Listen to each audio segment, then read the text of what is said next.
La más cordial bienvenida a las actividades del seminario Constitución de la Ciudad de México, organizado por el Instituto Belisario Domínguez del Senado de la República. Para el acto inaugural de este seminario, saludamos en primer término al Presidium que nos acompaña. Damos la bienvenida al senador Alejandro Encinas Rodríguez.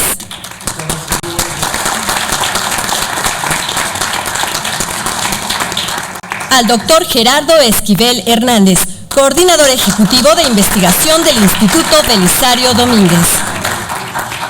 Saludamos con gusto a nuestros ponentes de la primera mesa, la ministra Olga Sánchez Cordero,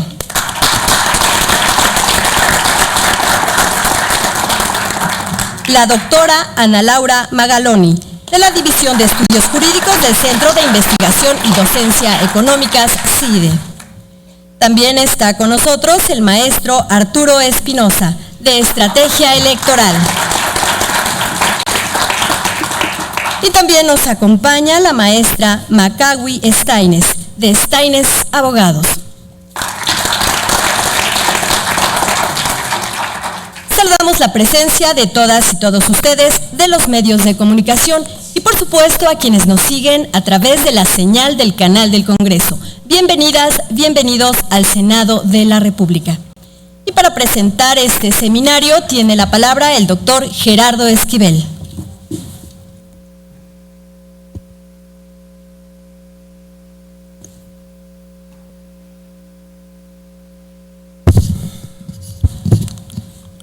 Buenos días, tengan todos y cada uno de ustedes, sean muy bienvenidos al Senado de la República. A nombre del Instituto Belisario Domínguez y del senador Miguel Barbosa Huerta, les doy a todos ustedes la más cordial bienvenida a esta soberanía. El día de hoy nos convoca un seminario con el tema de la Constitución de la Ciudad de México. Como todos ustedes saben, a fines de enero, principios de febrero, se terminó de redactar y de aprobar la que sería la primera Constitución de la Ciudad de México. Justo en vísperas también del centenario de la Constitución Política de los Estados Unidos Mexicanos. Se presentó, se hizo pública, fue aprobada esta Constitución de la Ciudad de México y lo que queremos hacer el día de hoy es siempre atentos al interés público, a la discusión pública en torno a estos temas. Queremos plantear y discutir y debatir los temas relativos a la Constitución de la Ciudad de México, que como todos ustedes saben, también ha estado sujeta a una serie de controversias. Así es que el día de hoy hemos convocado a una serie de expertos, constituyentes y analistas para analizar diversos aspectos de la Constitución.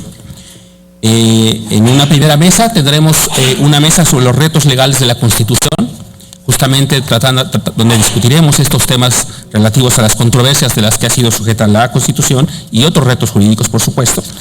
Una segunda mesa en la cual tendremos la perspectiva de los constituyentes. Cabe señalar que en ambas mesas habrá constituyentes, en la primera y en la segunda. Y por último, una tercera mesa sobre la Constitución de la Ciudad de México desde una perspectiva urbana y su gobernanza, que es un tema que seguramente será muy importante hacia adelante una vez establecida la Constitución, ya que ahí se plantean cambios importantes relativos a la gobernanza de la Ciudad de México.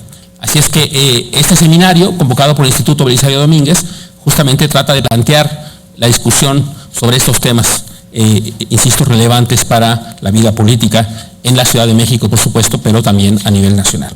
Así es que es el objetivo que nos convoca el día de hoy y les agradezco a todos los que aceptaron participar en este foro, a mis muy distinguidos miembros y colegas del Presidium, y sin más le daré el uso de la palabra al senador Alejandro Encinas Rodríguez, quien, como ustedes saben, presidió también los trabajos de la Constitución de la Ciudad de México para que haga un discurso introductorio y haga la inauguración también de este foro. Muchas gracias y le doy mi cordial bienvenida al senador Alejandro Encinas. Muchas gracias.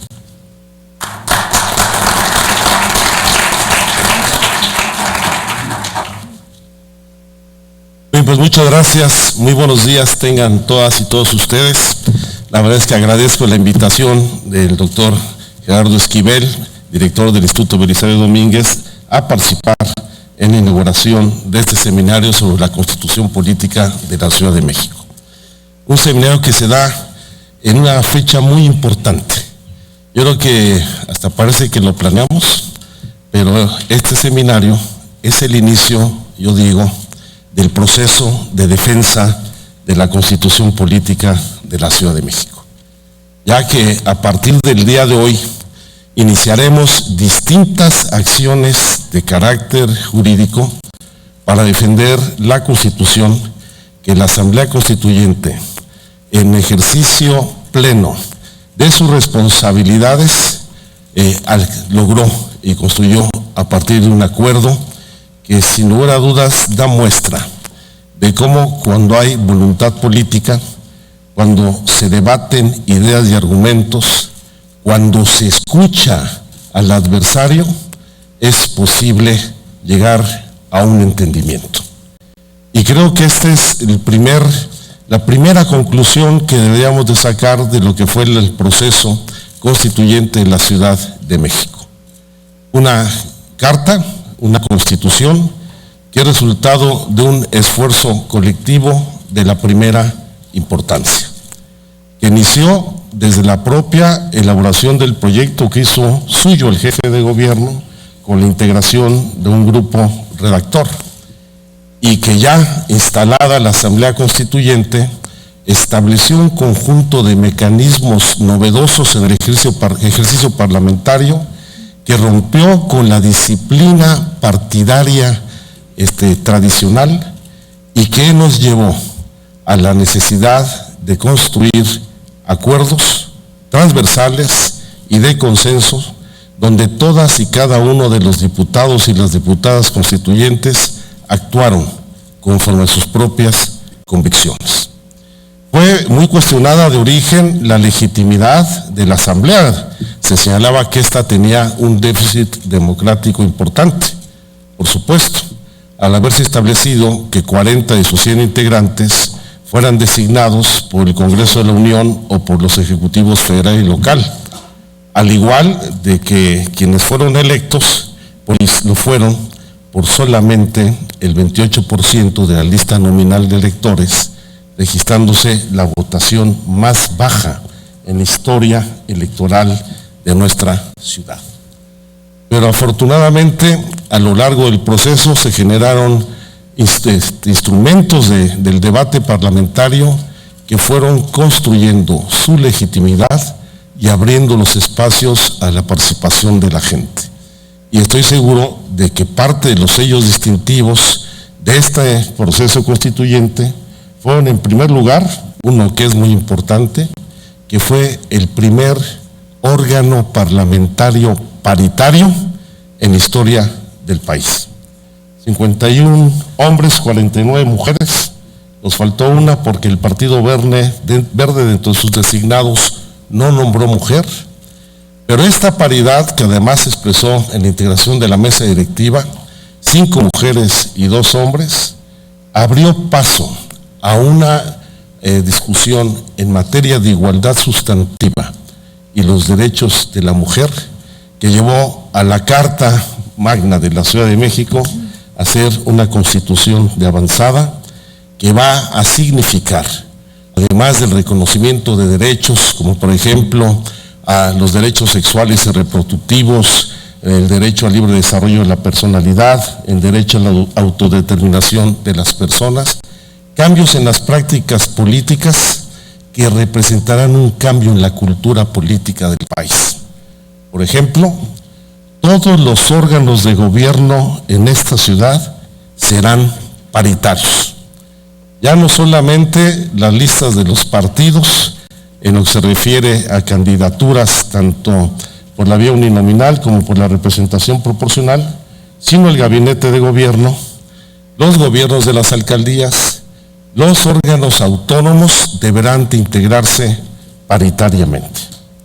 Otro aspecto sustantivo como sello distintivo de este constituyente fue el establecimiento del Parlamento abierto, donde no se trataba solamente de transmitir en vivo nuestros debates en comisiones o en el Pleno, rendir cuentas del ejercicio de los recursos, hacer públicos el sentido de la votación de todos y cada una de las diputadas y diputados constituyentes, sino que abrió al constituyente a que los ciudadanos pudieran presentar iniciativas sin mayor requisito que presentarlas, sin firmas, ningún tipo de condicionante. Esto llevó a que tuviéramos, junto con las iniciativas presentadas por los integrantes de la Asamblea, más de 1,400 iniciativas, que transformaron de manera significativa el proyecto presentado por el jefe de gobierno, pero recogió de manera sustantiva las preocupaciones y aspiraciones de la sociedad capitalina. Y un rasgo adicional tiene que ver con la celebración de la consulta a los pueblos, barrios originarios y comunidades indígenas residentes, la primera que se desarrolla en la ciudad, la primera que se desarrolla en torno a una constitución, donde en alrededor de 943 asambleas a los pueblos, barrios originarios y comunidades indígenas residentes avalaron y construimos acuerdos para establecerlos en la constitución de la ciudad. Ahí hay que señalar, solamente 6 asambleas se manifestaron en contra del capítulo correspondiente a los derechos de los pueblos, barrios originarios y las comunidades indígenas, pero en su totalidad, la gran mayoría aprobó esta iniciativa no menor, que incorpora, por ejemplo, por primera vez a nivel internacional en el cuerpo de la Constitución, la Declaración de Naciones Unidas a los derechos de autodeterminación de los pueblos y las comunidades indígenas. Por supuesto que desde un inicio esta Constitución ha sido objeto de muchos ataques. Desde la conformación del grupo redactor, al que se llamaba el grupo de notables, yo digo más bien éramos los escribanos, porque el escribano, al igual que los de la Plaza de Santo Domingo, escribe lo que el pueblo dicta, es muy diferente, y hasta sus descalificativos. En un debate político, ideológico, que lo mismo señalaba que era una constitución de corte comunista, hasta quien señalaban que tenía un claro perfil neoliberal y que se proponía privatizar los servicios públicos de la ciudad.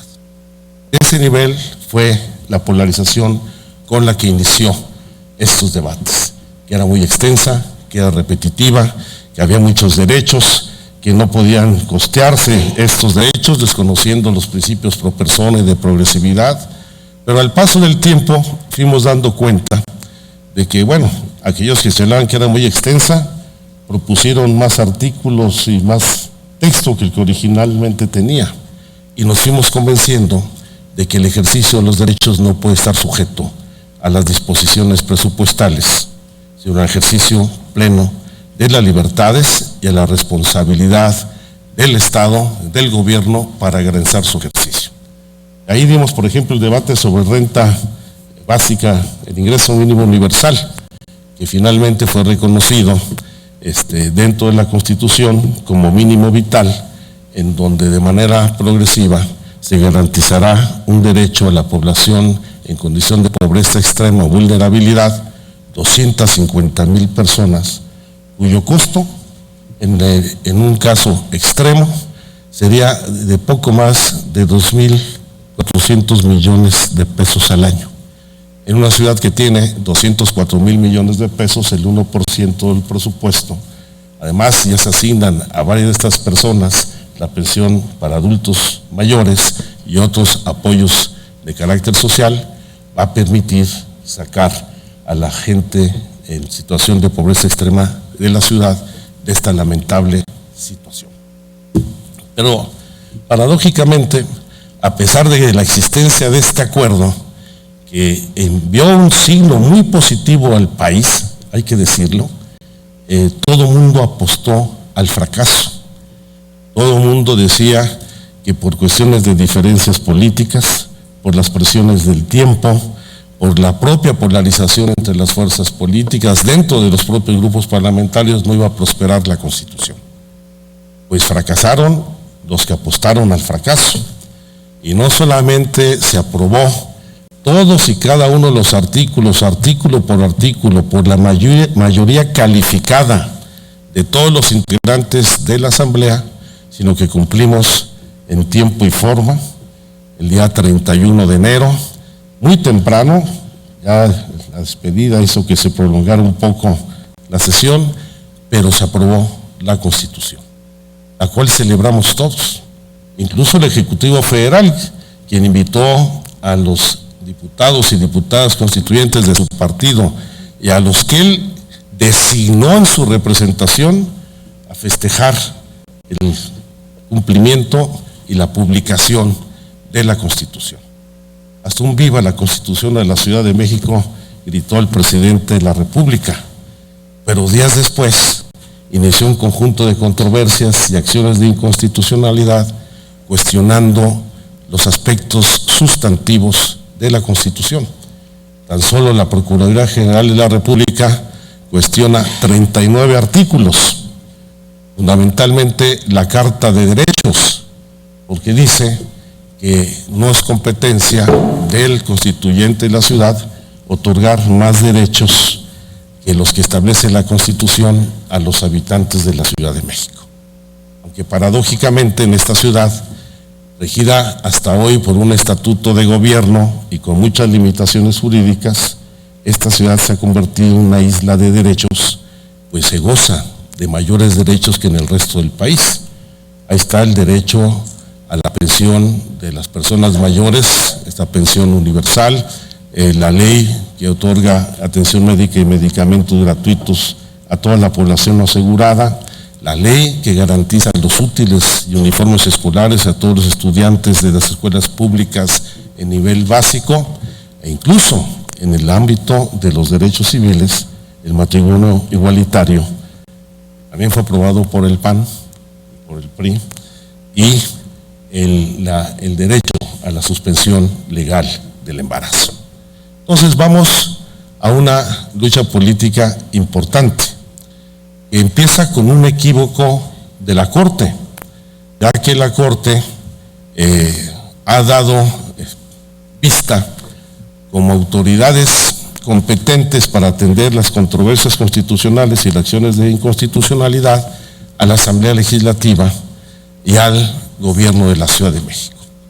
En el primer caso dice, como autoridad emisora por analogía con la Asamblea Constituyente, lo cual es un absurdo, o se trata de un poder originario y no puede haber analogía con un poder constituido con limitaciones legales importantes, pues la Asamblea Legislativa del Distrito Federal no puede iniciar leyes en el Congreso de la Unión, no forma parte del Congreso de Constituyente Permanente y no tiene ninguna atribución en materia constitucional.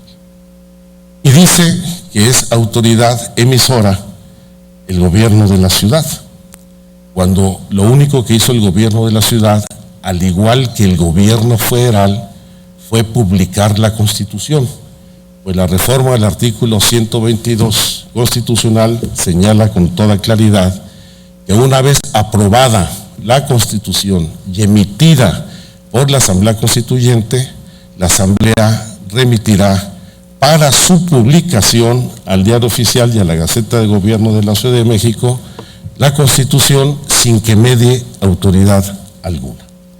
Por eso decimos nosotros que la Asamblea Constituyente, si bien cesó en sus funciones legislativas, no cesó en sus responsabilidades.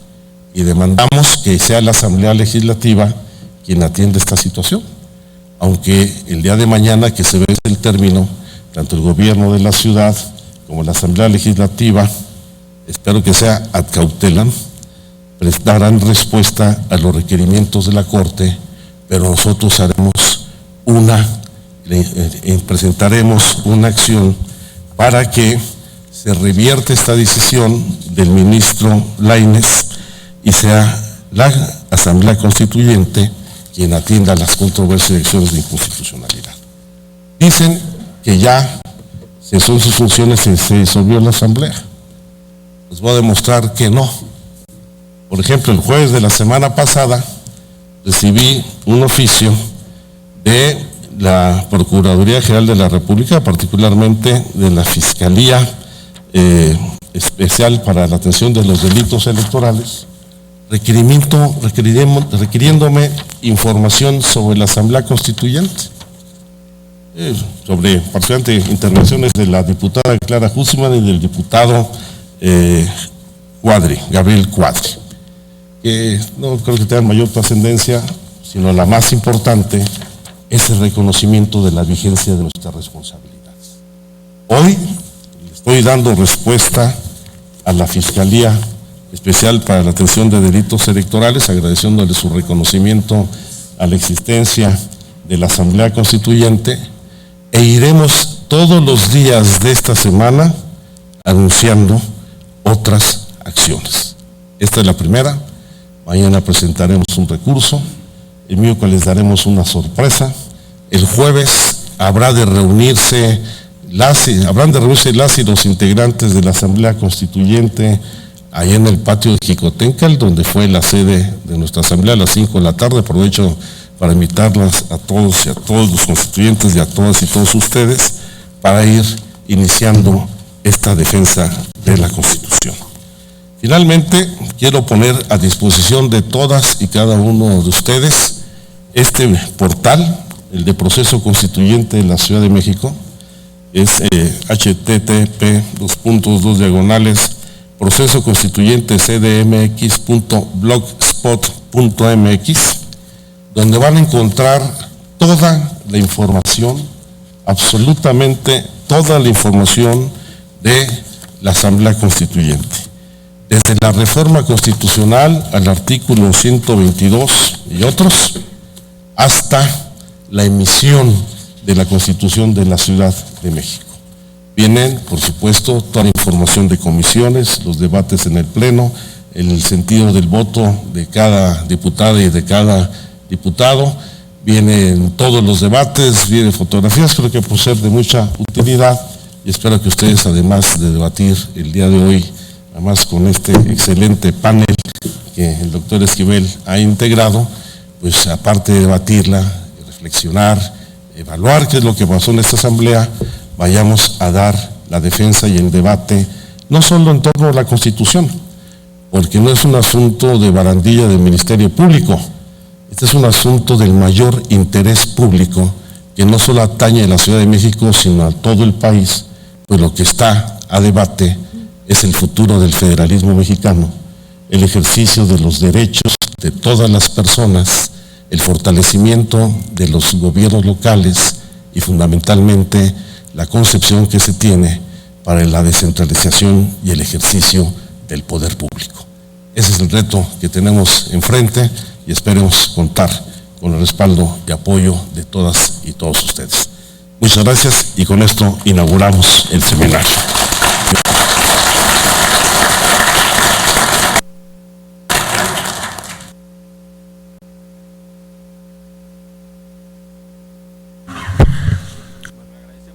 Alejandro Encinas estas palabras introductorias y sin más entraremos de lleno al tema de la primera mesa, que como ya dijimos se titula Retos legales de la Constitución de la Ciudad de México. Empezaremos esta mesa con la participación de la ministra Olga Sánchez Cordero, creo que no requiere mayor presentación, es muy ampliamente conocida, así es que le daremos ahora el uso de la palabra a la ministra Sánchez Cordero. Gracias. Muchas gracias. ¿Dónde usted prefiere?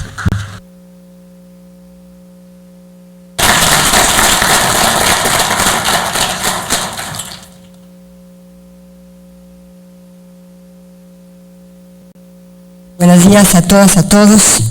Agradezco, por supuesto, la cordial invitación que me ha extendido el coordinador del Instituto Belisario Domínguez, el doctor Gerardo Esquivel. Doctor, muchísimas gracias por esta invitación y desde luego me da muchísimo gusto compartir esta mesa con mis amigos integrantes del Constituyente, mi presidente, don Alejandro Encinas, que ha hecho una relatoría muy precisa, impresionantemente sintética y abarcando prácticamente todos los aspectos que debería haber abarcado en esta presentación. Felicidades, Alejandro, muchísimas gracias. De mi amiga Ana Laura Magaloni, también constituyente, de mi y de mi amiga también Macawi, que fue integrante en la Corte del equipo de secretarios de estudio y cuenta, muy importantes durante muchos años. Gracias, Macawi. De mis amigos constituyentes aquí presentes, don Augusto, muchas gracias por estar aquí presentes. Y desde luego de nuestro amigo Arturo Espinosa, muchísimas gracias. Pues bien, yo quisiera robarles unos momentos solamente de los temas que a mí me han interesado mucho dentro de la Corte. Por supuesto, hay temas de competencias muy importantes, ya lo señalaba el presidente Alejandro Encinas en relación a qué es federal y qué es local. Muchos cambios en la Constitución. Yo estimo que es una Constitución de libertades y derechos, sobre todo, y a mí me gustaría dedicar estas palabras y esta intervención primera, porque me han dicho que hay otra intervención, al tema de la Carta de Derechos. Pienso que pocas generaciones tienen la oportunidad de atestiguar cambios tan importantes en cuanto a la protección de los derechos humanos, de los que gozamos todas las personas por el simple hecho de serlo, como lo ha hecho nuestra generación desde la reforma de la Constitución Federal de junio del 2011. Ya románticamente en la Corte la llamábamos el verano, la reforma del verano del 2011. Todos sabemos que a partir de esa reforma fue en el que se apertura un nuevo paradigma, en que se amplían extensamente el catálogo y la protección de los derechos humanos a partir de nuevas fórmulas, a partir de cambios esenciales de nuestro artículo 1 de la Constitución General. Estas, aunque son ampliamente conocidas por ustedes y en esencia consisten en el conocimiento de que todas las personas gozamos de los derechos humanos y garantías para su protección, es importante los cambios porque, en esencia, no solamente se reconocen los derechos humanos que están contenidos en la Constitución General, sino en los tratados internacionales de los cuales el Estado mexicano es parte. Pero sobre todo, el establecimiento expreso de métodos interpretativos como la interpretación conforme a la Constitución, como los tratados en materia de derechos humanos, como el principio pro persona, así como la imposición a todas las obligaciones en los ámbitos de sus respectivas competencias de la promoción, el respeto, la garantía de los derechos humanos, de conformidad con los principios que todos conocemos de universalidad, interdependencia, indivisibilidad, progresividad y sobre todo previniendo e investigando y sancionando y reparando las violaciones a estos derechos. Pues bien, nuestra Constitución de la Ciudad de México no podía más que tener este marco maravilloso de marco referencial y por supuesto que la regía a la Constitución en materia de la Carta de Derechos. Sin embargo, la Constitución de la Ciudad de México, a diferencia de la Constitución Federal, no solamente estableció en la Carta de Derechos, en los principios de interpretación y de aplicación de los derechos humanos, lo que nuestra Constitución establece, sino que la Ciudad de México estableció que las personas en la Ciudad de México gozan de los derechos humanos que están consagrados en la Constitución Política de los Estados Unidos Mexicanos, como no podría ser de otra forma, pero también en los tratados y más allá, en los instrumentos internacionales de los que el Estado mexicano sea parte. Es decir, no solamente hay un reconocimiento de los derechos que están consagrados en los tratados internacionales, sino también en los instrumentos internacionales. Hablamos entonces de opiniones consultivas, hablamos entonces de recomendaciones de la Comisión de Derechos Humanos, de Interamericana de Derechos Humanos, hablamos de informes de las Naciones Unidas, hablamos de toda una serie de soft law que también puede implicar y además estar íntimamente vinculados con la protección de los derechos humanos. Adicionalmente, esta Constitución también se refiere a los derechos consagrados en esta Constitución local, en las normas generales y fue más allá el bloque de constitucionalidad, en las normas locales. Es decir, como lo acaba de decir nuestro presidente de la mesa directiva de la Asamblea Constituyente, el espectro de derechos es enorme, amplísimo.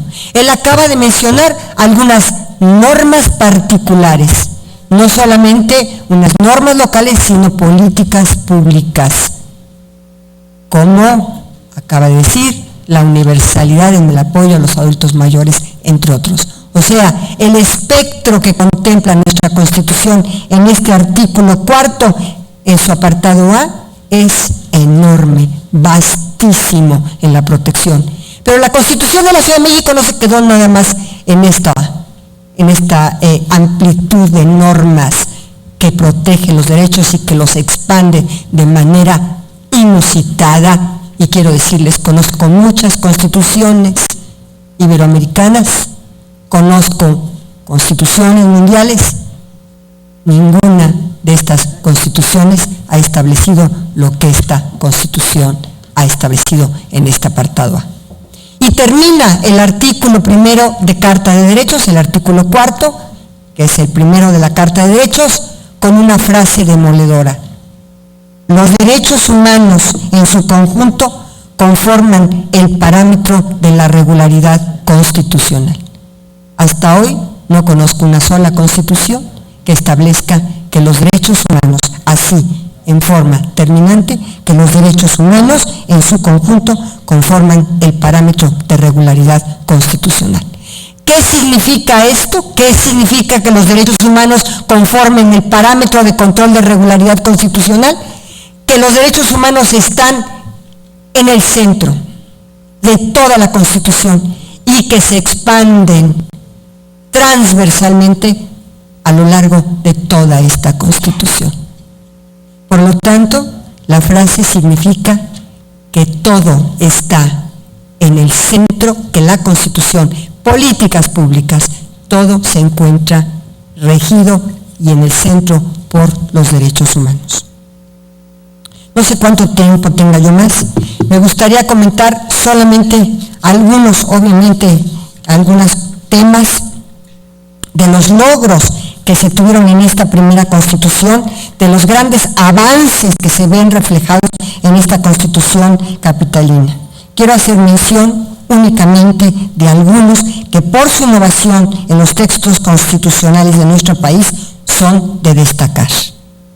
Ya el presidente Alejandro Encina había mencionado el reconocimiento del matrimonio entre las personas de la comunidad lésbico, gay, bisexual, transgénero, transvesti, transexual, intersexual, lo cual quedó establecido en su artículo 16. Y textualmente se establece y se reconoce en igualdad de derechos a las familias formadas por parejas de personas de la comunidad LGBTTI, con o sin hijos y hijos que estén bajo la figura de matrimonio civil, concubinato o alguna otra unión civil.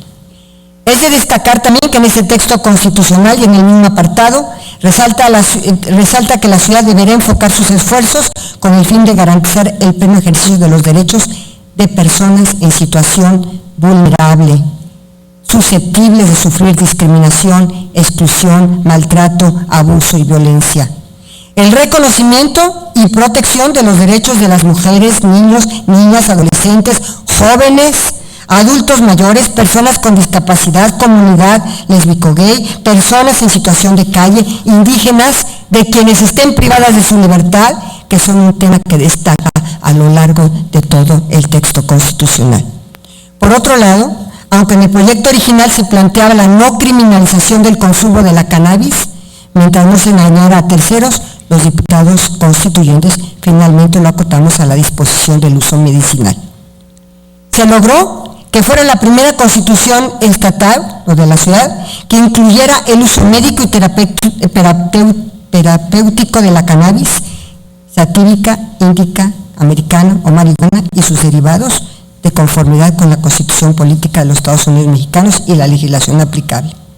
En cuanto al derecho que también mencionó nuestro presidente de la autodeterminación personal y al libre desarrollo de la personalidad, la Constitución reconoció este derecho a todas las personas para que puedan ejercer plenamente sus capacidades para vivir con dignidad, y en esta vida digna, dice la Constitución y establece la Constitución de la Ciudad de México, contiene implícitamente el derecho a una muerte digna.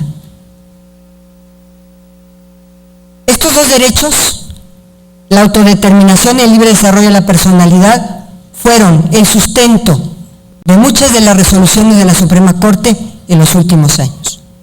Divorcio incausado, la declaratoria de inconstitucionalidad de todas las causales de divorcio, matrimonio igualitario, uso lúdico de marihuana, violación entre cónyuges. Fueron el sustento de estos derechos y seguramente serán de muchas otras resoluciones jurisdiccionales. En la Carta Magna, también, de la Ciudad de México, se reconoce a los animales como seres sintientes, por lo que la ciudad deberá respetar su vida, su integridad, de tal forma que las autoridades garantizarán la protección, bienestar, así como el trato digno y respetuoso a los animales. Deberán fomentar una cultura de cuidado y tutela responsable. También se reconoce en el derecho al medio ambiente. Hay disposiciones de derecho al medio ambiente verdaderamente de avanzada. En materia legislativa, que anteriormente se depositaba en la Asamblea Legislativa del Distrito Federal, corresponderá ahora al Congreso de la Ciudad de México. Este Congreso estará integrado por 66 diputados, de los cuales 33 serán electos por el principio de mayoría relativa y el resto por representación proporcional. En ningún caso, ningún partido político podrá contar con más de 40 diputados por ambos principios. Serán electos cada 3 años con la posibilidad de ser reelectos por una sola vez, siempre y cuando se postulen por el mismo partido o coalición en el periodo consecutivo. Es de destacar en esta Constitución la desaparición del fuero. Solo habrá inmunidad parlamentaria. También en el 18 las delegaciones recaerán ya no como delegaciones, sino en alcaldías, recaerá en un alcalde o alcaldesa y en un consejo, mismos que serán electos por votación para un periodo de 3 años. La figura de la alcaldía es una nueva figura que contará con personalidad jurídica, que contará con autonomía, con respeto al ejercicio administrativo y presupuestal, y está regulada en la Constitución, así como la integración de los consejos que servirán de contrapeso al alcalde. Hay un derecho humano que se destaca en esta Constitución, el derecho humano a una buena administración. Este derecho humano está consagrado en esta Constitución. Existe el derecho humano a la buena administración. Y es la posibilidad de que los capitalinos decidan si su gobernante continúa o no en el cargo una vez que transcurra la mitad de su mandato, y así entonces está prevista la figura de la revocación de mandato. Con, obviamente, algunas situaciones que la misma Constitución regula. Por otra parte, como ya no hay fuero, los futuros servidores públicos de la ciudad, que no gozan de fuero, tendrán que hacer frente a su responsabilidad penal cuando incurran en la comisión de algún delito, sin que exista juicio de procedencia de por medio. La Constitución también contiene nuevas disposiciones que regirán el desarrollo urbano. Aquí hay un experto, seguramente habrá de comentárselos a ustedes. No voy a entretenerme en todas estas cuestiones que seguramente serán parte de otras mesas. Solamente decirles que la Constitución destaca en forma importante la biodiversidad, que es prioritaria en los ecosistemas. Hay un patrimonio genético de las diversas especies nativas que deben ser protegidos por la ciudad, era lo que yo estaba buscando ahorita como la protección ecológica. Se busca minimizar la huella ecológica en términos de la emisión de gases de efecto invernadero a través de una estructura urbana. En fin, esto ya será motivo de que también en otros lugares y en otras mesas estén ustedes conociendo estas disposiciones de la Ciudad de México, y lo mismo en relación al Poder Judicial. Para terminar, me gustaría única y exclusivamente, ¿verdad?, porque todo esto seguramente habrá de ser de otras mesas, me gustaría decirles que cambia todo el diseño, por ejemplo, del Poder Judicial, que seguramente Laura Ana Laura Magaloni les platicará, hay una sala constitucional precisamente para la protección de los derechos de todos los capitalinos y, como se puede apreciar, en nuestro país, desde luego, se ha venido conformando en todo un sistema integral de protección de los derechos, tanto a nivel constitucional como a nivel convencional, federal y local, pero todo esto es con el objetivo, y sobre todo esta Constitución, propio del respeto, de la protección que debe buscar todo Estado constitucional de derecho a sus ciudadanos, pues quienes tenemos y hemos tenido el alto honor de servir a nuestra patria, a nuestra nación, estamos obligados a poner toda nuestra fuerza, toda nuestra energía en la consolidación de un México de los derechos que todos deseamos y de un Estado constitucional. Gracias.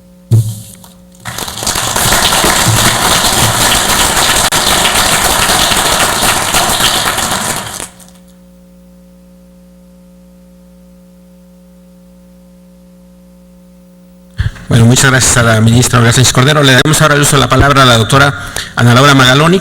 La doctora Magaloni es profesora investigadora de la División de Estudios Jurídicos del CIDE, también es doctora en Derecho por la Universidad Autónoma de Madrid, es reconocida articulista del periódico Reforma y también fue miembro de la Asamblea Constituyente designada por el jefe de gobierno de la Ciudad de México. Doctora Magaloni, tiene el uso de la palabra. Gracias.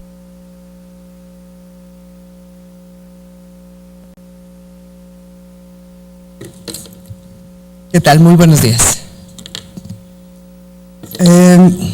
A mí me invitó el profesor Gerardo Esquivel a hablar principalmente de cuáles habían sido las impugnaciones más importantes por parte del Ejecutivo Federal a la Constitución de la Ciudad de México. Sin duda hay varias, están la demanda del Consejo de Consejería Jurídica y está la demanda de la PGR. Sin duda, la demanda importante es discutir la demanda de la PGR. Para dejar al lado lo que Consejería Jurídica lo que está reclamando son temas de federalismo que eran propios de una constitución local. ¿Sí? Cuánto te toca de agua, cuánto le toca salud, cuáles son las materias concurrentes, y a mí me parece hasta sano un litigio de esta naturaleza. Sin embargo, la parte más política del debate está en lo que mencionó la ministra Sánchez Cordero con respecto a la Carta de Derechos. La PGR impugna precisamente los derechos que le han dado identidad a la comunidad política de la Ciudad de México: derecho a la muerte digna, derecho a decidir, derecho a las familias diversas. O sea, no impugna el derecho a la renta básica ni el derecho a la vivienda, sino está claramente, el argumento que utiliza para eso podría ser extendido a otros, pero está claramente yéndose contra un conjunto de derechos que le dan identidad política a esta ciudad, ¿no? Voy a dejar aparte eso, porque me parece, el segundo apartado es esta cosa del federalismo, y el tercero, que es el que me gustaría resaltar en mi intervención, tiene que ver con las innovaciones de la Constitución en materia de justicia. Y es ahí en donde me gustaría tomarme la palabra y tratar de explicar la relevancia de esas innovaciones y al mismo tiempo las razones por las que la Procuraduría las está impugnando. La primera, una de las cosas que me parecía más improbable que sucediera es que con una composición como la que tenía la Asamblea Constituyente fuera posible hacer unos tiros de precisión que permitieran romper el control cupular de las instituciones de procuración e impartición de justicia. ¿Qué me refiero por control cupular? Hoy en día esas instituciones, desde las cabezas, desde las cúpulas del poder, pueden ser manipulables en uno y otros sentidos para casos muy importantes.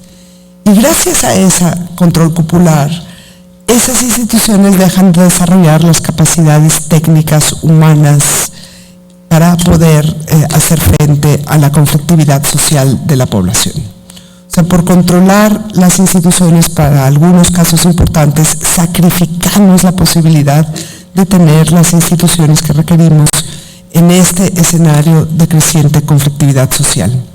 Esa idea de que se pueda manipular la ley y a algunos se les aplique de una manera y a otros de otra, es un viejo modelo de gobernabilidad. Fue una vieja forma de establecer gobernabilidad en nuestro país que sirvió, pero ya se agotó. Y a pesar de las contiendas electorales, no hemos construido un modelo alternativo, y eso es lo que propone la Constitución de la Ciudad de México, y a mí me parecía fascinante que casi con unanimidad sacamos lo siguiente. En primer término, para terminar con el control cupular de las instituciones de justicia, se tiene que dar acceso a la justicia a todos. México es el único país en donde no se ha hecho ninguna reforma a la justicia que se llame acceso a la justicia. Nunca nos ha preocupado tener el consenso político para que quien no tiene dinero para contratar un abogado pueda acceder a él, pueda tener un abogado contratado por el Estado. Nuestras defensorías públicas son las instituciones más olvidadas de todo el entramado de justicia. Es decir, en México, una buena parte de la sociedad, como 70% de la sociedad, no puede acudir a un tribunal a defenderse frente al abuso y el atropello de otro. Después de una discusión bastante compleja de dónde se tenía que poner esa institución, en la Comisión de Justicia y luego en el Pleno se decidió crear un instituto de la Defensoría Pública.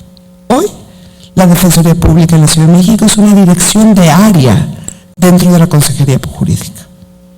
Se hace un organismo constitucional autónomo en donde se puede defender todo, no nada más penal, civil, mercantil, administrativo, laboral, etc. O sea, ya no va a ser un impedimento el no poder tener y contar con un abogado para defenderte.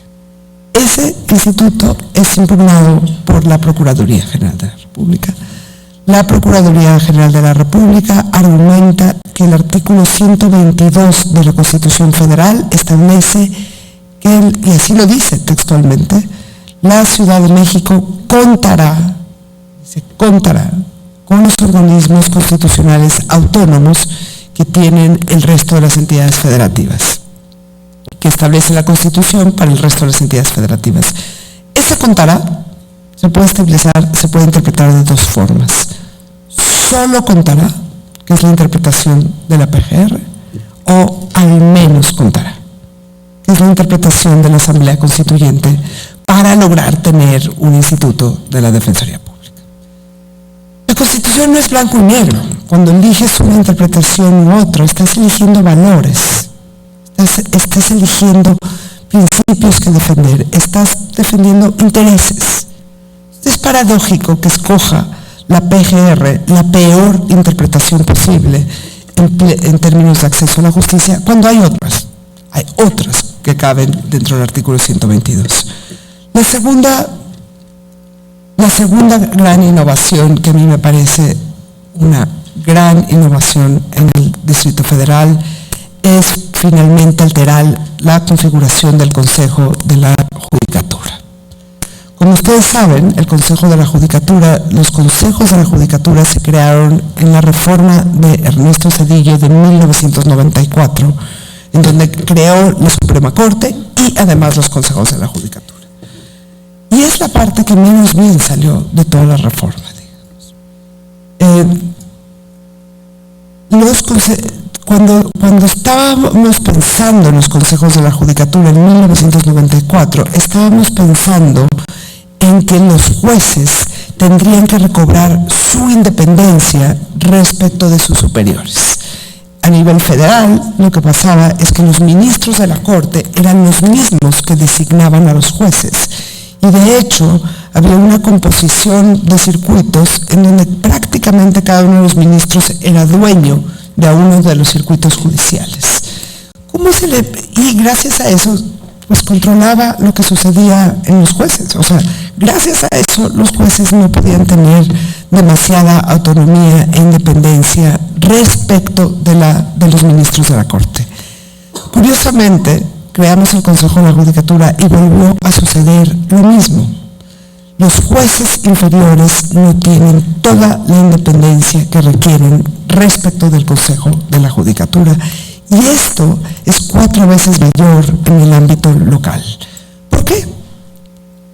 porque el presidente del Tribunal Superior dice, por insaculación nombran a otros 3 jueces y entre el presidente del Tribunal Superior y los otros 3 jueces ya tienen la mayoría del órgano, ya son 4 versus 3 que vienen de fuera, 1 lo nombra el Ejecutivo y 2 lo impone la Asamblea Constituyente. Pero como los de casa tienen siempre la mayoría, los que vienen de carrera judicial tienen la mayoría y el presidente preside ese órgano, digamos el presidente del tribunal, que también es magistrado de carrera, preside el órgano, eso hace que una y otra vez las decisiones sobre casos delicados se puedan pactar directamente con algún miembro del Consejo.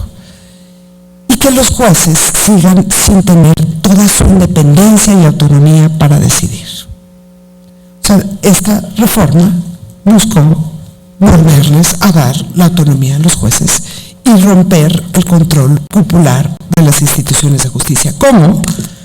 Pues se cambia la configuración del Consejo. Ya no son mayoría los jueces, solo 3 vienen de carrera judicial. El presidente del órgano el presidente del tribunal no preside el Consejo de la Judicatura y finalmente la designación de los 7 integrantes pasa por un Consejo Judicial Ciudadano, un órgano ciudadano que elige la Asamblea Constituyente. Es un cambio que simbra la estructura judicial, sin duda. Es un cambio hiper importante para acabar con la corrupción judicial de casos de élite y con el control popular de los jueces inferiores. Y es un cambio que lo permite la Constitución, porque la Constitución lo único que señala es que las entidades federativas, los poderes judiciales de las entidades federativas tendrán que tener consejos de la judicatura. Pero nunca dice cuál debe ser su conformación. Como no hay ningún artículo expreso, lo que la PGR dice es que cuando los de carrera judicial pierden control sobre el órgano, también pierde autonomía el Poder Judicial. Es lo único que puede dar en su argumentación, no puede citar ningún precepto expreso que se esté violando. ¿Y por qué lo está haciendo? Pues porque no quiere que esto se gane en el Distrito Federal, ni mucho menos que esto contamine otras entidades federativas o el Poder Judicial de la Federación. Este es un cambio de estructura, este es un cambio radical en el Poder Judicial y yo sí creo que es un cambio que se requiere para tener finalmente la posibilidad de construir los poderes judiciales locales que necesitan los ciudadanos. Y el último gran cambio de la Constitución y que creo que es uno de los mejores es la Fiscalía, la Procuración de Justicia. En el resto del país se dibuja una Fiscalía autónoma que ya no dependa del Ejecutivo o el fiscal, pero como no lo quisieron hacer a nivel federal, la Constitución local sí hace un régimen de transición entre la Procuraduría y la Fiscalía, lo que permite que a través de una comisión técnica una Procuraduría se vaya cerrando mientras que se va abriendo una Fiscalía y se le pone un conjunto de requisitos al fiscal. Entre ellos, el que no haya ocupado durante los últimos 3 años algún cargo de elección popular, o sea, secretario de Estado. No haya sido juez ni miembro del Consejo de la Judicatura durante los últimos 3 años. Frente a esa idea se va el procurador, diciendo que es excesivo e irracional y por lo tanto discriminatorio, sin de nuevo, no puede citar ningún precepto constitucional por el cual no se pueda en una entidad federativa, en una Ciudad de México, poner unos requisitos determinados por el fiscal para que esté más alejado de la política, de lo que ellos creen que es razonable. Pero eso es política pública. Aquí ya se decidió en una asamblea y eso no hace inconstitucional los requisitos. Y al mismo tiempo se estableció un conjunto de atributos del fiscal. Porque nosotros creemos que el fiscal es el que investiga, pero el que encabeza la institución es el que establece la política de persecución criminal. Y eso lo logra porque establece un conjunto de prioridades, pero prioridades genéricas de la institución. Nos vamos a ir contra corrupción y trata de personas, vamos a perseguir de menor intensidad los robos pequeños. Esa es la política de persecución criminal. Todos los fiscales lo elaboran y estableces un conjunto de protocolos para que eso pueda ser posible. Y ese es el único poder real del fiscal. El fiscal ya no se puede meter en lo que sucede con cada una de las investigaciones concretas.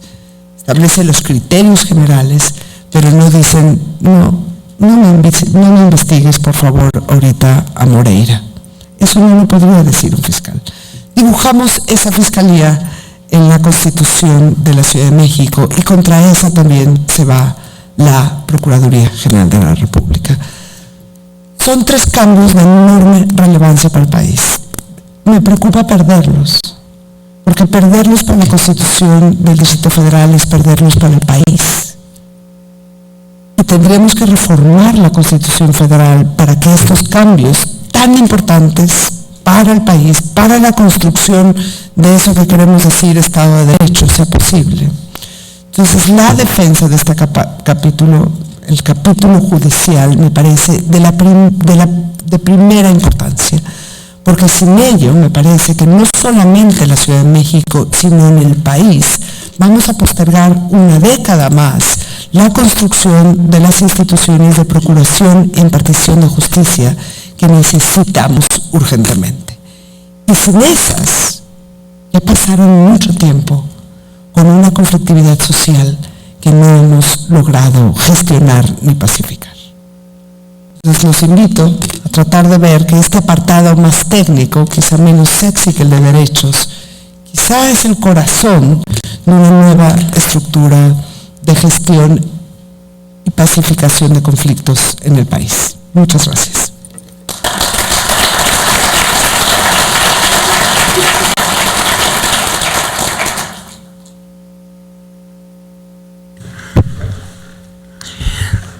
Le agradecemos a la doctora Ana Laura Magaloni su participación y le daremos ahora el uso de la palabra a la maestra Macaue Staines.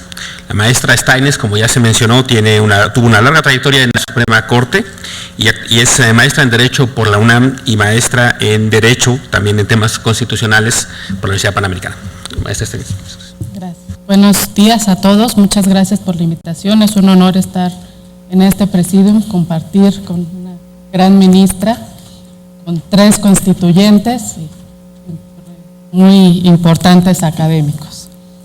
Yo espero no salirme demasiado de la línea, no desentonar demasiado, pero yo atendiendo al tema a la mesa, que son los retos legales de la Constitución, voy a problematizar un poco sobre la Constitución.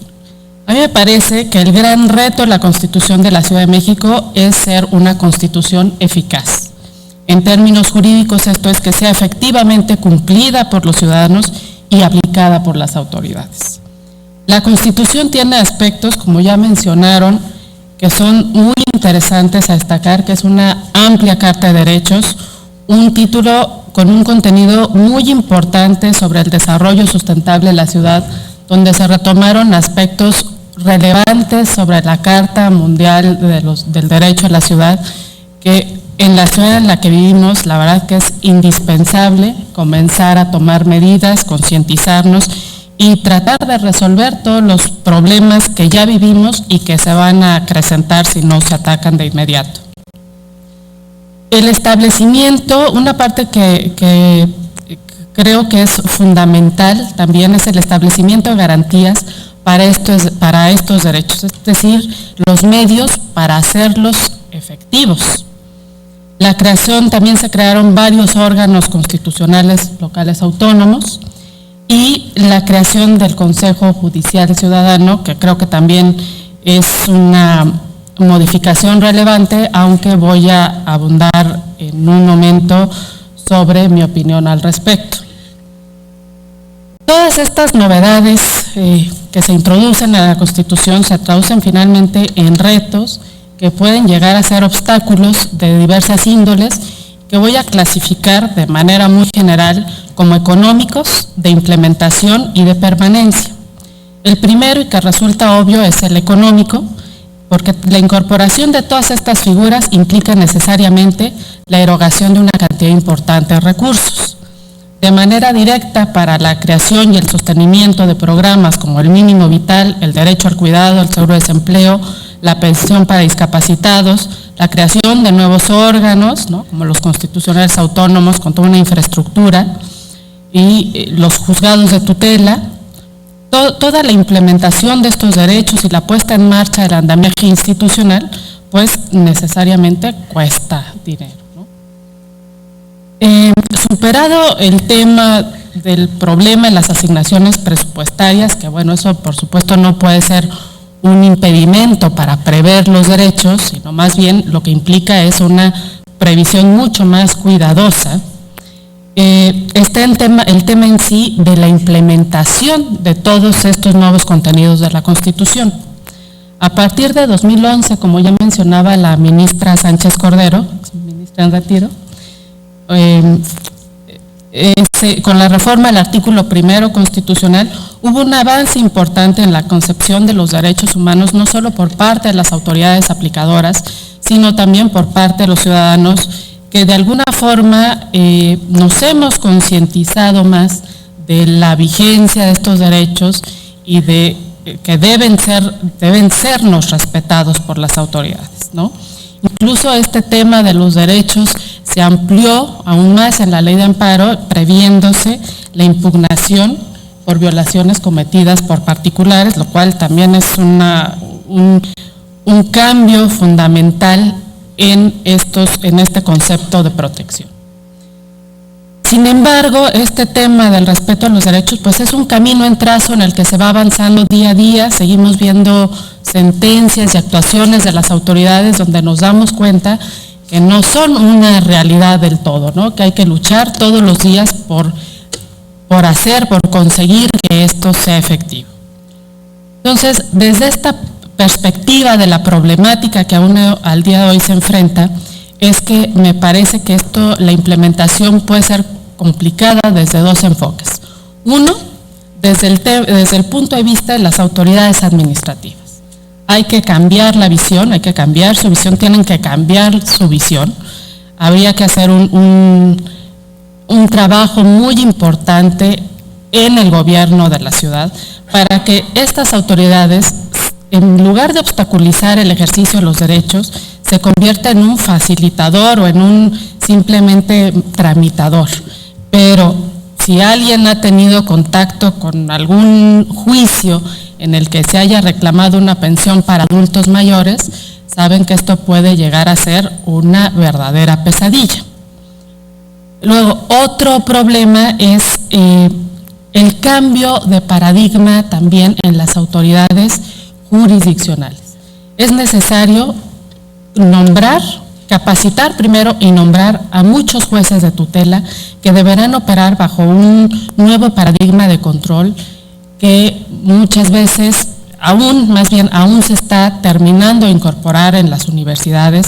Entonces eso tampoco creo que sea una tarea demasiado fácil, tampoco es irresoluble, pero es poco tiempo, ¿no? Entrará en febrero, de acuerdo con el transitorio octavo, en febrero de 2019, entonces se tienen 2 años para hacer una capacitación intensiva, porque se requerirán muchos jueces de tutela atendiendo a la cantidad de temas que podrán ver.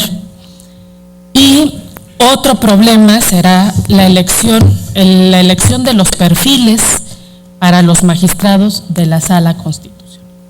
Ese no es un tema menor, finalmente hay figuras que son muy buenas en la teoría, pero a la hora de hacer los nombramientos se termina con todo ese gran diseño.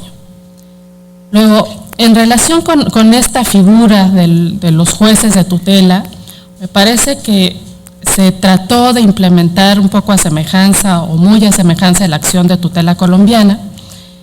Sin embargo, hay una cuestión que no logro entender por qué, pero a la hora de delinear los aspectos procesales de los que dependen en buena medida la concretización del procedimiento, como son la legitimación y el objeto del juicio, esto es, los actos que pueden ser impugnados, inexplicablemente para mí al menos, se delegó a la ley secundaria, lo cual implica pues la posibilidad de que por vía legal se anule efectivamente esta figura. Creo que si sé que lo que se intentó es hacer un juicio muy amplio, como comentaba la doctora Magaloni, entonces me parece que los aspectos elementales o básicos para garantizar esto debieron haberse previsto en la Constitución. Otro reto, creo yo, para esta operatividad o para que funcione efectivamente este cambio en la justicia es la figura del Consejo Judicial Ciudadano, que a mí me genera de verdad muchas dudas. Este consejo va a ser integrado por 11 personas, de las cuales 7 son abogados y son designados por las 2/3 partes del Congreso mediante una convocatoria a propuesta de instituciones académicas, civiles y sociales en un cargo no remunerado, el cual concluye una vez ejercida la función. Sus atribuciones son designar a los consejeros de la Judicatura, como ya mencionó la doctora, y proponer ternas para la designación del titular de la Fiscalía General de Justicia en la Ciudad de México, así como para la elección de los fiscales especializados. Me resulta complicada la figura, pues implica la concesión, desde mi punto de vista, de un poder a personas que no son sujetas de ninguna responsabilidad en términos legales. Yo no conozco, al menos tampoco, una experiencia de que se trate un sistema que garantice una mejor selección de candidatos. Una justificación que leí durante el proceso de creación de la Constitución es que mediante la vía del Consejo se otorga participación a los habitantes en la designación de las autoridades judiciales. Pero yo me preguntaría, ¿a qué habitantes es a los que se está realmente dando la posibilidad de intervención? Los legisladores, que son quienes suelen tener la facultad de hacer estos nombramientos, digamos, de legitimación indirecta o de segundo grado, pues al menos son electos por el voto popular, ¿no? Tienen la representación en teoría. Pero los consejeros me parece que pues tampoco tienen esta representación, ¿no? Tendrían en todo caso una representación, ellos tendrían la legitimación de segundo grado que les sería dada por el Congreso.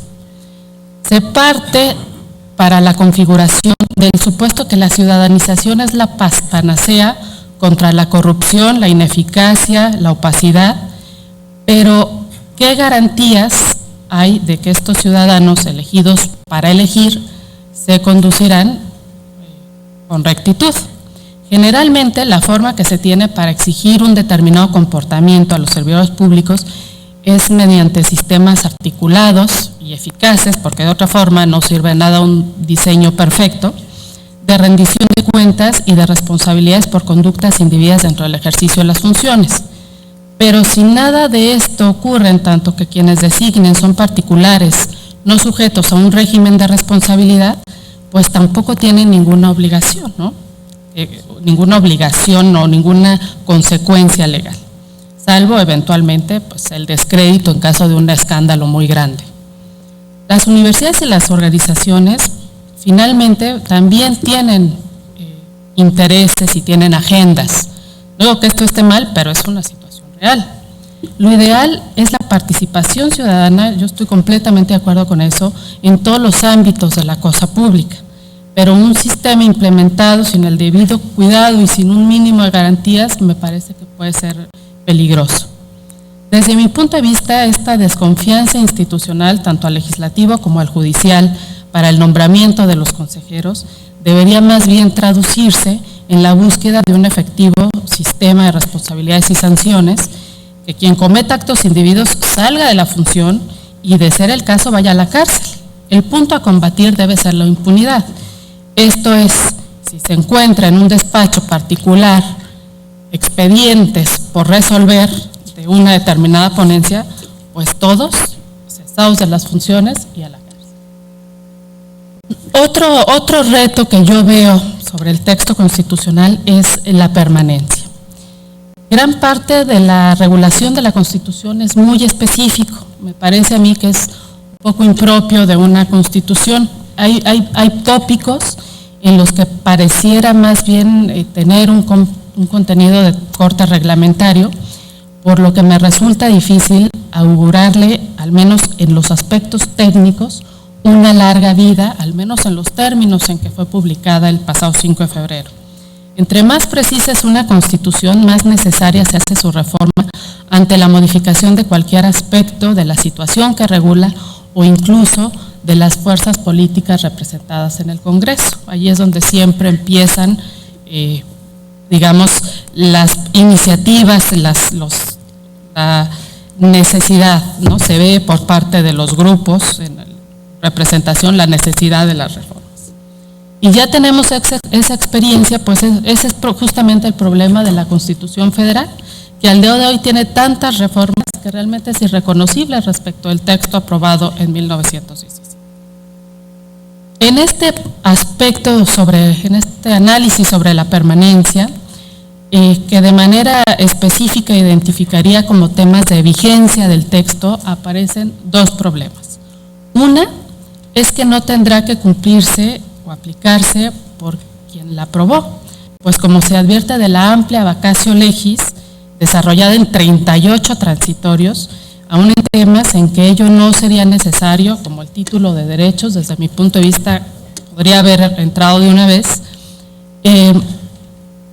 pues es un poco como, esta es mi visión, pero no para ahora. Y el otro aspecto son los candados impuestos para la reforma de la Constitución, lo que parecería conllevar una pretensión de hacer prevalecer esta visión actual al futuro. Esto no sería un inconveniente, me parece, si la Constitución estuviera elaborada más en base a principios que a reglas, pero al contener, como mencioné, un desarrollo tan específico, pues necesariamente constituirá un reto la actualización permanente. Como un mero ejemplo, voy a señalar, por ejemplo, el Plan de Desarrollo de la Ciudad de México. Establece que tenga una duración de 20 años, que es excesivo, pues si bien es deseable y necesaria una planeación a mediano y largo plazo, también lo es la dificultad que puede tener el atar el desarrollo de una ciudad a lo que consideren las prioridades y necesidades actuales. Como un mero referente diría que, por ejemplo, el Plan Nacional de Desarrollo, por disposición legal, no puede durar más del periodo constitucional del presidente que lo elabora, pues se trata de un proyecto ejecutivo. Si bien es necesario que haya una visión de largo plazo, el plan específico tiene que ser ejecutable dentro de la duración del ejecutivo que lo emite. Finalmente, me gustaría decir que si bien he señalado básicamente aspectos que son problemáticos, pues son los que constituyen los retos para que esta Constitución sea eficaz, advierto también temas muy positivos que realmente espero sean parte de la regularidad de la ciudad, como el cumplimiento de la amplia Carta de Derechos, que haya verdaderamente en el gobierno de la ciudad, en las delegaciones, paridad de género, la indemnización por error judicial, de verdad que me parece una gran adición, incluso superando la previsión de la Constitución Federal. Los jueces de tutela espero que funcionen, que sean operativos, que realmente cumplan el papel para que se les creó. Y finalmente, la Constitución, como toda obra humana, puede mejorarse, pero tiene aspectos muy positivos que creo que nos corresponde a todos cumplir y hacer cumplir desde el lugar donde nos encontremos. Gracias.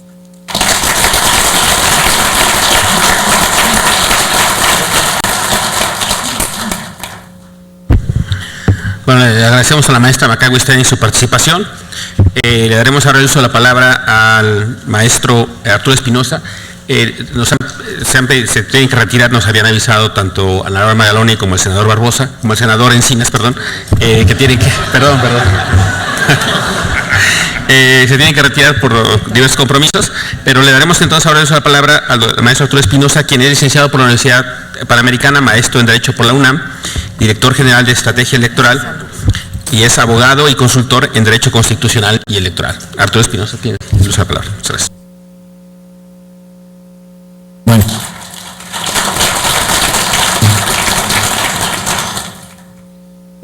Muchísimas gracias al Instituto Belisario Domínguez por la invitación y muchísimas gracias a las integrantes de la mesa en la que estamos analizando el tema de la regulación legal de la Constitución. A mí me parece, estamos en la cuarta etapa de este largo proceso para tener una nueva Ciudad de México, ¿no? La primera empezó con la reforma al artículo 122 constitucional, que tomó muchos años hacerla, porque hay iniciativas realmente desde hace más de una década, en este sentido. La segunda fue la elección del constituyente en la Ciudad de México, que fue un reto muy grande por el tiempo tan breve que se tuvo para hacer la elección, porque no había reglas claras para hacer la elección y porque la ciudadanía no entendía realmente qué era, a quiénes se iban a elegir. Y además el mecanismo de votación fue difícil. La tercera parte fue la Asamblea Constituyente, el que se reunieran los constituyentes, el que sesionaran, el que aprobaran la Constitución dentro de los plazos legales y, como lo dijo el senador Encinas, contra todos los pronósticos lo hicieron y lo hicieron muy adecuadamente.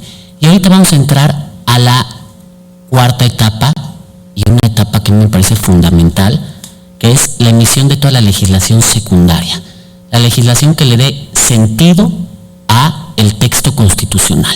Y este me parece el reto más grande. Como decía la maestra Steines, el darle sentido, el darle vigencia a toda esta Carta de Libertades, de Derechos, a todas estas figuras novedosas, me parece que es un reto enorme que tendrá la Asamblea Legislativa de la Ciudad de México, del Distrito Federal, todavía se llama así, y el Congreso de la Ciudad de México. Y explico algunos puntos que a mí me llaman la atención. El primer reto que tiene que superar, sin duda, son las acciones de inconstitucionalidad y las controversias constitucionales promovidas por diversos sujetos legitimados.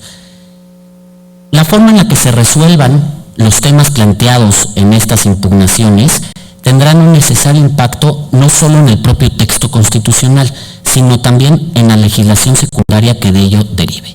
Y aquí hay dos aspectos que me llaman la atención. El primero es, sí, estamos nuevamente ante una situación nueva, a lo mejor impensable, el hecho de que la Suprema Corte de Justicia se pronuncie sobre la constitucionalidad de una, por llamarlo de alguna manera, de una constitución nuevecita, pues llama la atención, ¿no? A lo mejor es algo que no nos sentamos a reparar, pero llama la atención. Ojo, que tampoco es algo inédito desde el punto de vista de la Suprema Corte de Justicia, constantemente en ejercicios de revisión de la regularidad de la Constitución, se pronuncia respecto a reformas a las constituciones locales. Pero bueno, esto de que sea una constitución nueva parece que, por momentos en el discurso, parece que nos agarró desprevenidos. Nadie esperábamos que fueran a impugnar la Constitución de la Ciudad de México por aspectos de constitucionalidad. El segundo aspecto de estas acciones de inconstitucionalidad me parece que van a desatar un tema fundamental en nuestro país y sobre todo yo diría necesario, un tema sobre el federalismo en México, algo que si bien lo discutimos mucho en el sector académico, algo que poco se ve en el aspecto real, en el día a día.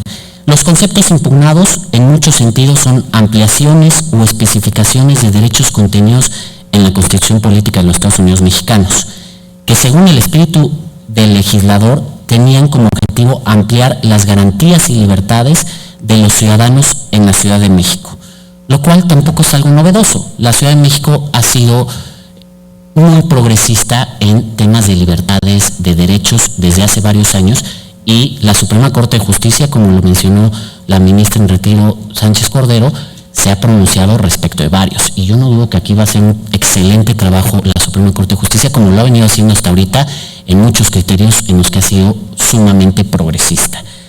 Pero parece que el fondo de toda esta discusión es un tema federal. ¿Pueden los estados, pueden las entidades federativas ir más allá del texto constitucional. En teoría constitucional, desde luego que esto es no solo admisible, es plausible que busquen ampliar de una mejor manera los derechos de la ciudadanía. Pero en términos de equilibrios de poder, sin duda esto puede ser algo que incomode un poco o bastante, ¿no? Este tema, tanto en el fondo como en la forma, no solo es jurídico, es un tema también político.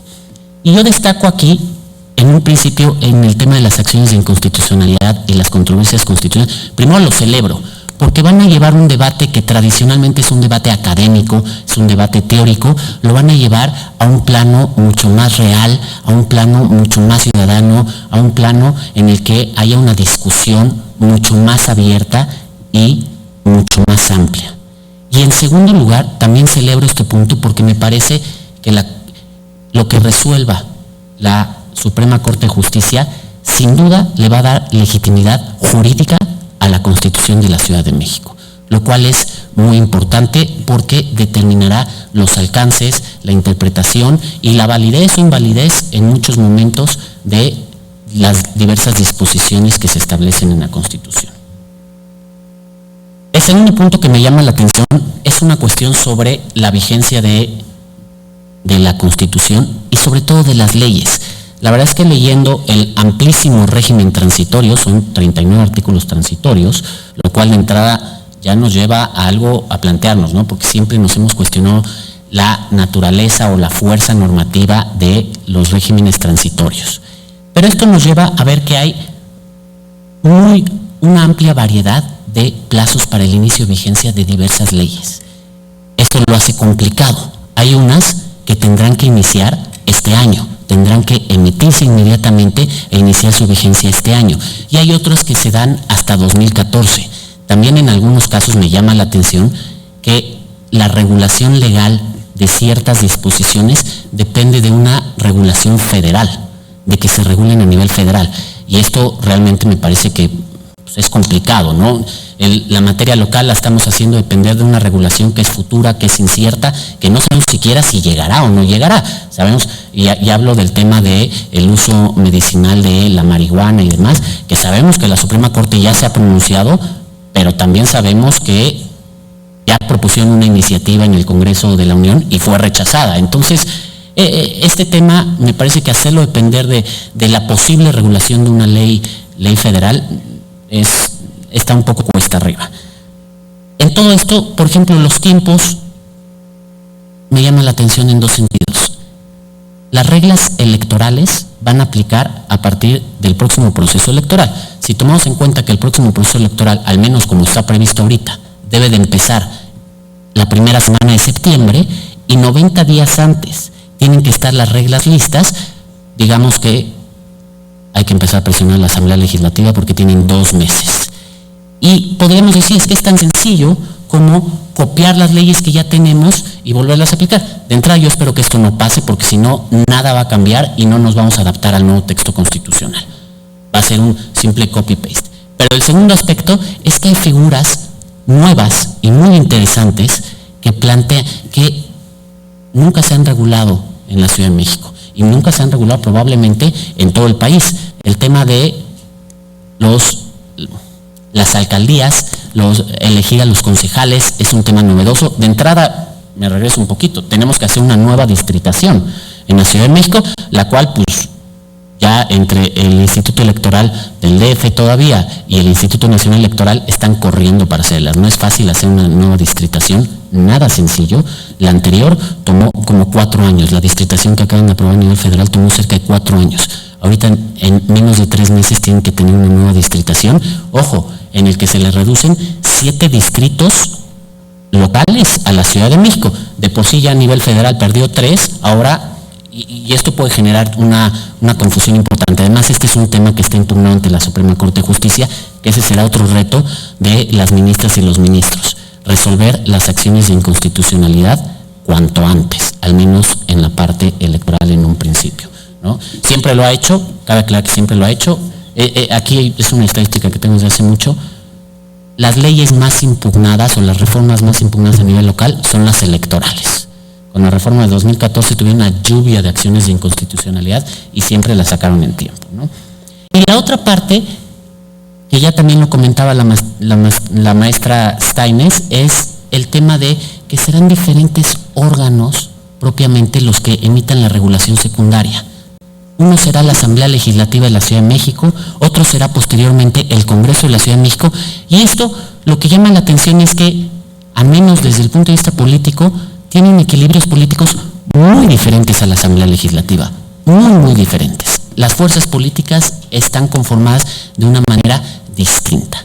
Entonces, esto también será un reto para darle sentido a esta regulación constitucional, lo cual me parece que se tendrá que hacer un análisis a profundidad, y la idea no será sacar la legislación rápido dentro de los tiempos, sino además dentro de los tiempos tendrá que sacar una legislación acorde al texto constitucional, acorde a esta ampliación de libertades, de derechos.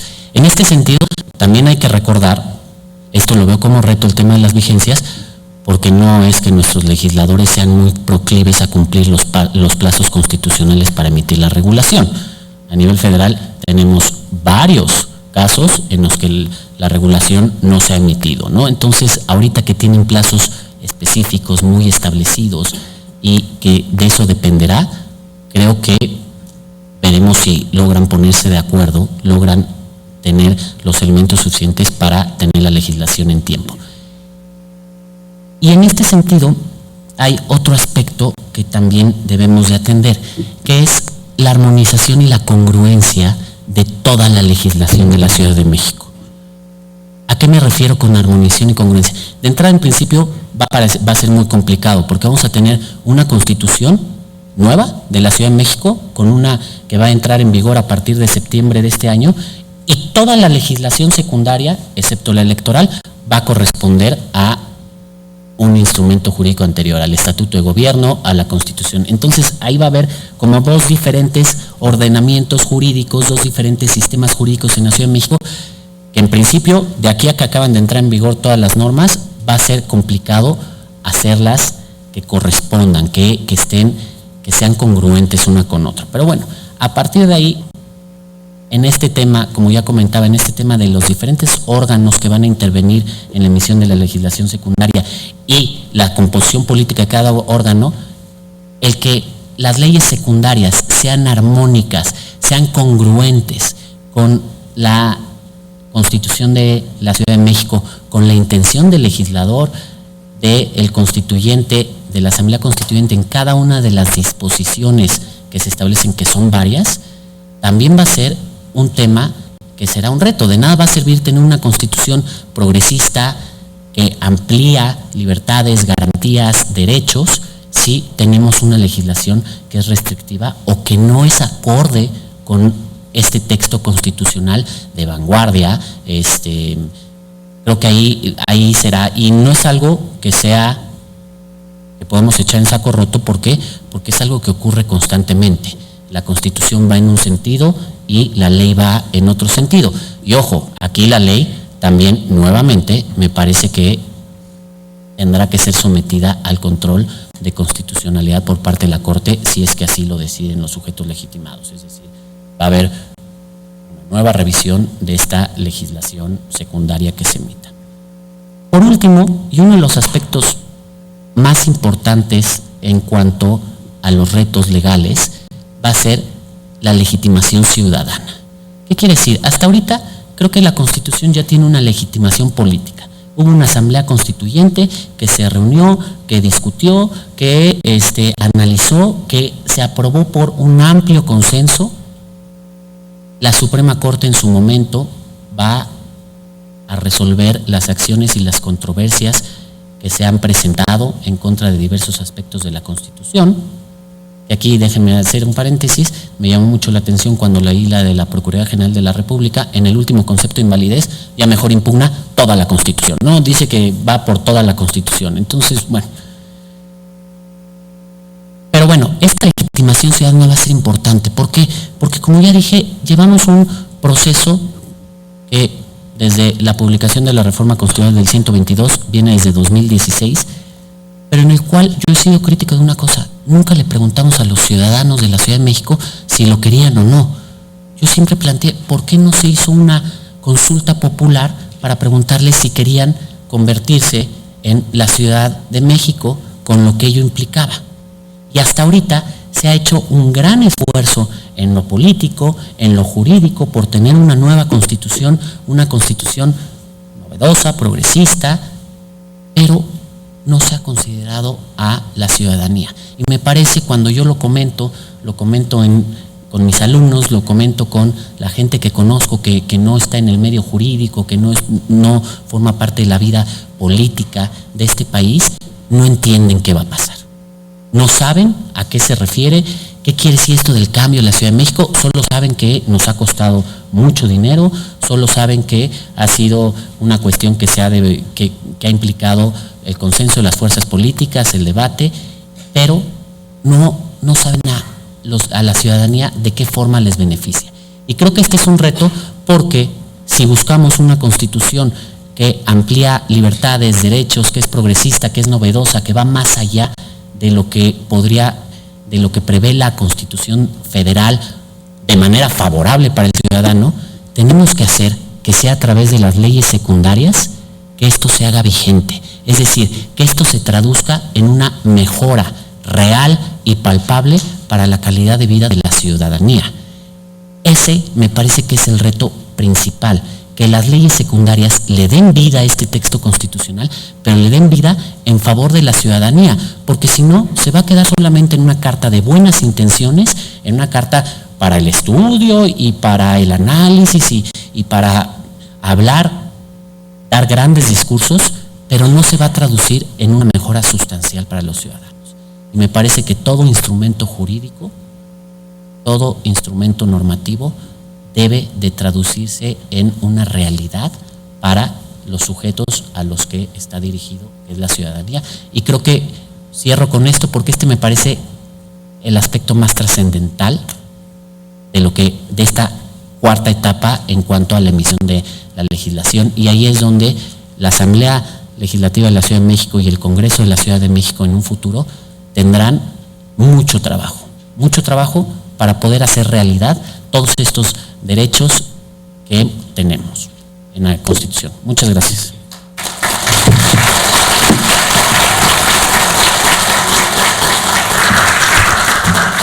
Agradecemos las palabras del maestro Arturo Espinosa. Desafortunadamente, como empezamos un poquito tarde, se nos ha recorrido la mesa y para no retrasarnos más, ya no habrá espacio para preguntas y respuestas, pero creo que se ha planteado muy bien los avances y retos legales a los que se enfrenta la Constitución de la Ciudad de México. Creo que las presentaciones, incluyendo la inicial del senador Encinas, que hizo un resumen y planteó las acciones que tomará la Asamblea Constituyente, el hecho que mencionó que en su interpretación no está disuelta y que tendrá una participación muy activa en la defensa de la Constitución, me parece también muy relevante. Repito, algo que nos hizo saber el senador Encinas, este espacio donde estará disponible mucha información sobre el tema del proceso constituyente. Voy a darles la dirección electrónica nuevamente, es procesoconstituyente.cdmx.blogspot.mx. En esta página, entiendo que por lo que planteó el senador Encinas, estarán los documentos y diversos indicadores y resúmenes y avances de cómo está avanzando el proceso, y una síntesis de lo logrado en este proceso constituyente, y que lo planteó el día de hoy, así como las acciones que mencionó que se llevarán a cabo en los días subsecuentes para la defensa de la Constitución de la Ciudad de México. Agradezco también, por supuesto, la participación de los ponentes, de la ministra Sánchez Cordero, que hizo una presentación muy buena sobre el tema de cómo se transita precisamente de lo que eran las garantías individuales a los derechos humanos, y cómo la Constitución pone en el centro, la Constitución de la Ciudad de México pone en el centro de la misma este tema de los derechos humanos en la Ciudad de México. También agradezco, por supuesto, la participación de la doctora Magaloni, que hizo esta descripción de la controversia de la PGR hacia la Constitución y de los temas que están en peligro justamente como resultado de dicha controversia, así como de los avances en materia de justicia penal en la Ciudad de México. Y por último, las contribuciones de la maestra Steines y del maestro Arturo Espinosa, que hicieron referencia, me parece muy interesante y muy puntual, sobre los retos económicos, de implementación y legales a los que se enfrenta efectivamente la Constitución. Creo que en ese sentido esta mesa ha sido muy buena, muy completa, porque ha abarcado tanto los avances como los desafíos y retos a los que se enfrenta la Constitución de la Ciudad de México en diversas dimensiones. Y creo que eso plantea, me parece, una muy buena entrada para la discusión de las siguientes 2 mesas. La siguiente mesa estarán presentes constituyentes también de la Asamblea Constituyente de la Ciudad de México, y en la última mesa discutiremos los temas, como ya se mencionó, de urbanos y de gobernanza de la Ciudad de México, que también se derivan de la propia Constitución. Así es que me parece que esta primera mesa ha sido muy buena en plantear justo esta situación en la que nos encontramos actualmente y dará pie pues a la discusión de las siguientes 2 mesas. Les agradezco enormemente a los participantes en esta mesa, a todos ustedes por su asistencia y participación. Les pido un fuerte aplauso para los participantes y les pido a los participantes de la siguiente mesa que se preparen para subir y cambiar el panel. Muchas gracias.